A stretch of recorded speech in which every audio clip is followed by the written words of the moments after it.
periodista y analista político, para analizar precisamente lo que ha sido la elección en primera instancia de Francisco Sagasti y por supuesto también este discurso que ha dado ante la representación nacional. Iván, muy buenas tardes, gracias por acompañarnos nuevamente en esta cobertura especial. Tus primeras impresiones de la elección de Francisco Sagasti como presidente del Parlamento. Bueno, creo que finalmente y tras un proceso que ha sido en buena cuenta una montaña rusa, se ha logrado desbloquear este impasse en el seno del Parlamento.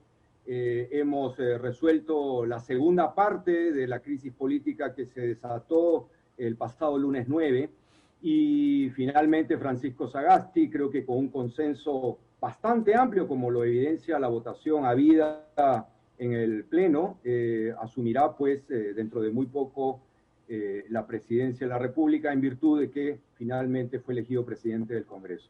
Así es. Iván, un tema importante a analizar contigo es precisamente que, si bien ha logrado el consenso, Francisco Sagasti ya ha conseguido 96 votos para finalmente hacerse de la presidencia del Congreso. Es importante resaltar que hay varios parlamentarios de distintos grupos políticos que no han asegurado que esto no es una carta blanca, que este voto no es un voto libre de la fiscalización y la responsabilidad que tienen los parlamentarios que no están de acuerdo con su línea política en el ejercicio de lo que va a ser la presidencia de la República. Sí, así lo han manifestado y está bien, le corresponde al Poder Legislativo y a sus integrantes ser un contrapeso y ser evidentemente un fiscalizador de la tarea del Poder Ejecutivo. No está mal en principio, es lo que corresponde. Ahora creo que si bien hemos terminado, o el Congreso ha terminado finalmente de abrir una puerta de salida, hasta anoche esto parecía bastante difícil, casi improbable, lo que viene ahora por delante es construir gobierno, construir gobernabilidad y estabilidad para los próximos 8 meses, que son los que nos separan del 28 de julio del próximo año, asegurando elecciones limpias, asegurando que se mantenga las políticas públicas suficientes para seguir haciéndole frente a la pandemia, a la crisis sanitaria, y para que evidentemente se mantenga una estabilidad económica dentro de criterios técnicos, prudentes y balanceados en aras del futuro del país. Así es, Iván. Y otro punto antes de pasar a analizar el discurso, que ha sido bastante conciliador, también es el hecho de lo que le va a tocar hacer a Francisco Sagasti en medio del proceso electoral. Hay que recordar que él es finalmente parte de la plancha presidencial del precandidato del Partido Morado, Julio Guzmán. ¿Qué es lo que va a hacer Francisco Sagasti con su precandidatura como vicepresidente y qué es lo que va a hacer además Julio Guzmán, que se quedaría no solo con sin un vicepresidente, sino que en algunos casos están sugiriendo que no debería participar de las elecciones del próximo año? A ver, sobre tu pregunta, 2 o 3 cosas bien puntuales. No hay una plancha todavía formalmente inscrita ante el Jurado Nacional de Elecciones. Es una precandidatura. Aún restan los procesos de elección interna para que estas planchas queden debidamente consagradas o ratificadas dentro de las distintas agrupaciones políticas.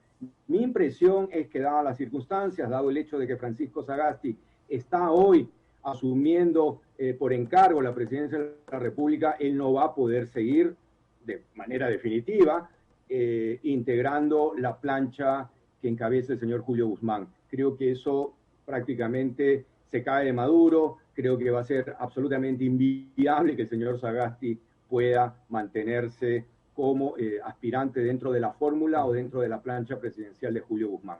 Tendrán que replantear esa plancha por estas circunstancias tan particulares y habrá otro reemplazante, hombre o mujer, que acompañe al señor Julio Guzmán en la fórmula del Partido Morado. Ahora, te lo pregunto también porque, digamos que en medio, teniendo el antecedente de lo que fue la presidencia de Valentín Paniagua, que en el 2000 asume la presidencia interina y de transición, el presidente Paniagua, o mejor dicho, Acción Popular, el partido del presidente Paniagua, decide no participar de los comicios del 2001, en ese entonces, y algunos están sugiriendo que debería ser el mismo comportamiento o la misma tradición la que se asuma en el caso del candidato o candidata del Partido Morado para las próximas elecciones.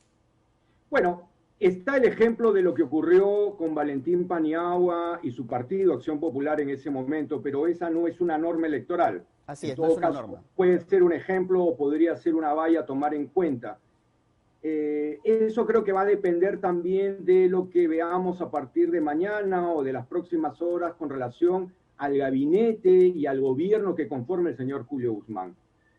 Cabe esperar, como ya se ha venido diciendo, de que tengamos un gabinete plural, de ancha base, convocante, con, digamos, un sesgo y un talante muy independiente respecto del espectro del escenario de los partidos y de la política, de forma tal de que pueda tener los suficientes atributos y legitimidad para seguir convocando y seguir evidentemente construyendo un espacio de gobernabilidad y de estabilidad para el país.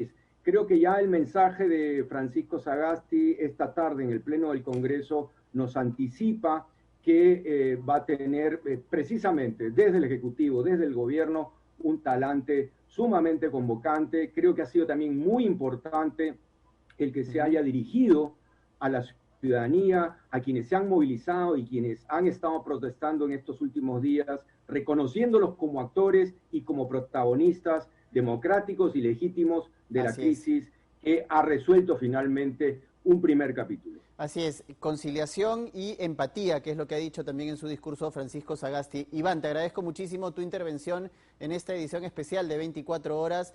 Muchas gracias y nos contactamos pronto para seguir conversando y analizando la coyuntura política de nuestro país. Es momento de hacer una